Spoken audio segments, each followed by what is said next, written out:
নমস্তে।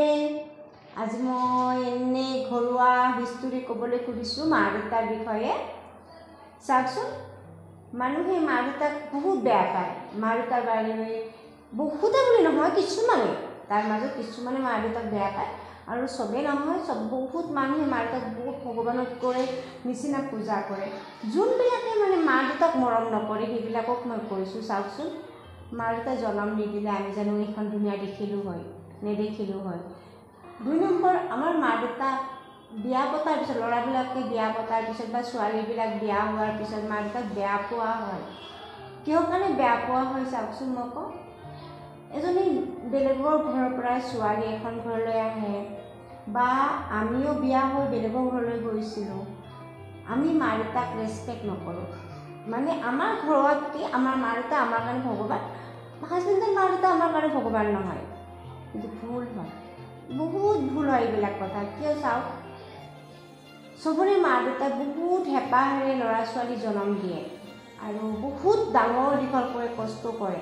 কেতিয়াবা বোৱাৰীজনী মানে কি হয়, ভুল কৰিলে মাজনী দেখিবলৈ নোৱাৰে, মানে মাজনীয়ে কয় যে এইটো কাম নকৰিবা বা এইটো কাম নকৰিবা, আৰু কিনো হয়, ঠিক আছে বুলি ক'লেনো কি দায় লাগিব, ঠিক আছে মাক কৰি দিম দিয়ক, বেছ। না কাজিয়া লাগিব, না প্ৰব্লেম হ'ব ঘৰত, একোতো নহ'ব। আপুনি কৰে নকৰে সেইটো পিছৰ কথা, কিন্তু আপুনি যদি, আমি যদি মা দেউতা যেতিয়া আমাক ক'ব বোৱাৰী এইখিনি নকৰিবাচোন, ঠিক আছে দিয়ক, দেউতা নকৰিবা, মই নকৰোঁ দিয়ক, ঠিক আছে।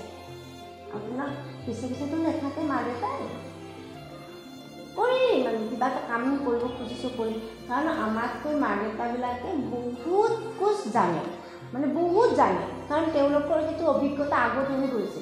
যিটো অভিজ্ঞতা আমি চোপাকৈ কৰিব খোজোঁ, সেইটো অভিজ্ঞতা মা দেউতাৰ আগতেই হৈ গ'ল। সেইকাৰণে মা দেউতাই বুজি পায় যে এইটো কাম এনেকুৱা কৰিলে বেয়া হ'ব বা এনেকুৱা কৰিলে বেয়া হ'ব, মা দেউতাই বুজি পায়। সেইটো কাৰণে আমাৰ ল'ৰা ছোৱালীবিলাকক বা বোৱাৰীক বুজায়, সেইটো আমি বুজি পোৱাটো উচিত হয়, একচুৱেলি উচিত হয়। কিন্তু মানে কি হয়, আমি কি কৰোঁ চাওকচোন, বুজি নাপাওঁ। 2 আখৰ মানে মা দেউতাক উল্টাইহে আমি জবাব দিওঁ, কৰিম কি কৰিবি, যাম কি কৰিব, খাম কি কৰিব, আৰু এইটো নোকোৱাকৈতো ক'ব পাৰে ঠিক আছে দিয়ক মা, নেযাওঁ দিয়ক, নকৰোঁ দিয়ক মা। নিজৰ মাক যেনেকৈ আমি কওঁ, আমাৰ মা দেউতাই যেতিয়া আমাক কয় যে মইনা নাযাবা এনেকৈ, এইটো কাম নকৰিবা, ঠিক আছে দেউতা নেযাওঁ দিয়ক বা মা নেযাওঁ দিয়ক। আৰে শাহু মা শহুৰক ক'লেনো কি দায় লাগে, সেইজনতো মা দেউতা হয়। কাৰণ যদি তেখেতলোক মা দেউতা নহ'লহেঁতেন আজি আমি হাজবেণ্ড ক'ত পালোঁ হয়, আমাকো নাপালোঁ নহয়। তেওঁলোকে হাজবেণ্ডক ডাঙৰ দীঘল কৰিছে, জন্ম দিছে, তেওঁলোকৰ বহুত অধিকাৰ আছে। কাৰণ আমি হৈছোঁ কি, এখন বেলেগ ঘৰৰ পৰা বেলেগ ঘৰলৈ আহিছোঁ, আমাৰ মা দেউতাৰ ঘৰৰ পৰিৱেশটো একদম ডিফাৰেঞ্চ থাকিব, আৰু শহুৰৰ ঘৰৰ যিটো পৰিৱেশ হয় সেইটো বহুত ডিফাৰেঞ্চ থাকিব।